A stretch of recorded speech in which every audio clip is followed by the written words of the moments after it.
Hello दोस्तों। तो अभी हाल ही में यूनेस्को ने 44वां जो वैश्विक यूनेस्को धरोहर है भारत में, उसको अपनी विश्व धरोहर लिस्ट में शामिल कर लिया गया है। तो वह आपका मराठा जो लैंडस्केप है, मराठा सैन्य किले, उसको यूनेस्को की विश्व धरोहर सूची में शामिल कर लिया गया है। ये जो है मराठा मिलिट्री लैंडस्केप 2021 से ही विश्व धरोहर स्थलों की अस्थायी सूची में शामिल थे। ये किले महाराष्ट्र और तमिलनाडु में स्थित हैं, जिसमें 12 किले हैं टोटल, जिसमें जो आपके हैं 11 ये हैं आपके महाराष्ट्र में, और एक आपका जो जिंजी किला है, ये आपका तमिलनाडु में स्थित है। इनमें तटीय किले से लेकर पहाड़ी दुर्ग शामिल हैं। ये सह्याद्री पर्वतमाला, कोंकण तट, दक्कन तट और पूर्वी घाट सहित विभिन्न भूभागों में स्थित है। छत्रपति शिवाजी महाराज के शासनकाल के दौरान 17वीं शताब्दी के आरंभ में और 19वीं शताब्दी में पेशवाओं के काल तक जारी रहा। ये किले मराठा साम्राज्य की सामरिक सैन्य दृष्टि और स्थापत्य कौशल के प्रमाण हैं। तो ये हैं मराठा मिलिट्री लैंडस्केप, जिसको आप देख सकते हो। सालेर किला है, सिवनेरी, लोहगढ़, राजगढ़, प्रतापगढ़, पनहाली, ये आपके तटीय हो गए, खंडेरी, रायगढ़, सुवर्णदुर्ग, विजयदुर्ग, सिंधुदुर्ग, और ये जो एकमात्र किला है जिंजी किला, ये तमिलनाडु में स्थित है। बाकी जो सभी 11 हैं वह आपके महाराष्ट्र में स्थित हैं। तो ये आप देख सकते हो, इनके बारे में डिटेल में दिया गया है। ठीक है, तो इसको आप देख सकते हो। मराठा साम्राज्य के बारे में संक्षिप्त जानकारी दी गई है। 1674 में इसको छत्रपति शिवाजी महाराज के उदय के साथ देखा जाता है। 17वीं शताब्दी में शिवाजी ने विभिन्न दक्कन राज्यों से एक स्वतंत्र मराठा साम्राज्य का गठन किया था। इसने 17वीं और 18वीं शताब्दी के दौरान भारत के एक बड़े हिस्से पर शासन किया। राजधानियों की बात करें तो रायगढ़ दुर्ग, जिंजी, सतारा और पुणे, ये इनकी राजधानियां रहीं। अपने चरम पर मराठा साम्राज्य उत्तर में पेशावर से लेकर दक्षिण में तंजावुर तक फैला हुआ था। शिवाजी द्वारा स्थापित अष्टप्रधान परिषद थी, जिसमें 8 मंत्री शामिल थे। 8 मंत्री कौन कौन से थे? तो पहले होगा पेशवा, जो प्रधानमंत्री होते थे।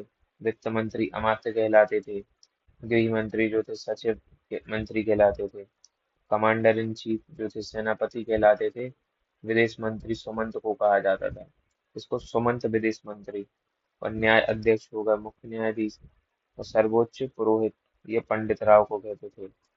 मराठों की राजस्व नीतियां दो प्रकार की थी, जिनमें ये सरदेशमुखी और चौथ नामक टैक्स वसूलते थे।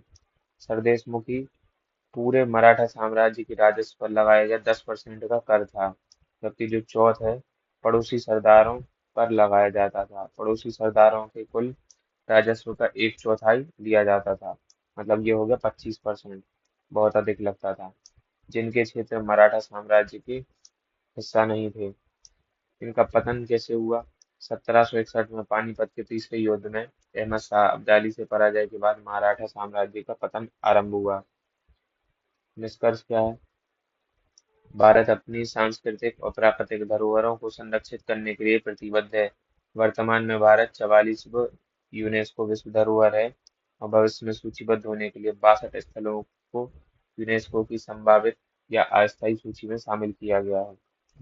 यूनेस्को वैश्विक धरोहर स्थल के बारे में देख लेते हैं। यूनेस्को को 1972 के विश्व धरोहर कन्वेंशन के तहत ये ऐसे क्षेत्र या ऑब्जेक्ट्रम हैं जिन्हें उत्कृष्ट सार्वभौमिक मूल्य के कारण विश्व धरोहर सूची में शामिल किया गया है। इन स्थलों की 3 कैटेगरी हैं: सांस्कृतिक, प्राकृतिक और मिश्रित में सूचीबद्ध किया गया है। भारत में यूनेस्को धरोहर स्थल।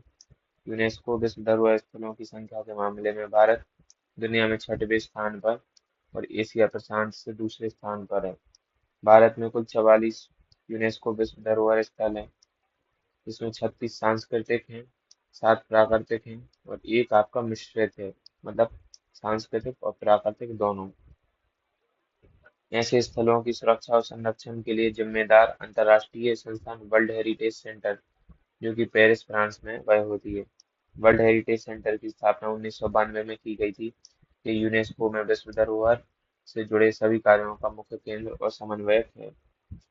विश्व धरोहर स्थलों के चयन के लिए मानदंड दिए गए हैं। उत्कृष्ट का सार्वभौमिक मूल्य होना चाहिए। 10 चयन मानदंडों में से कम एक मानदंड पूरा करना अनिवार्य है, जैसे वह मानव की सृजनात्मक प्रतिभा की उत्कृष्ट कृति हो, मानवीय मूल्यों का आदान प्रदान प्रदर्शित करता हो, आदि। हर साल प्रत्येक सदस्य केवल एक स्थल को विश्व धरोहर समिति द्वारा विचार के लिए नॉमिनेट कर सकता है। नामांकित स्थलों का मूल्यांकन international council on monuments and sites और IUCN द्वारा किया जाता है। अंतिम निर्णय विश्व धरोहर समिति द्वारा लिया जाता है। भारत 2021 से 25 तक इस समिति का एक सदस्य है। और भारत में नोडल एजेंसी कौन सी है?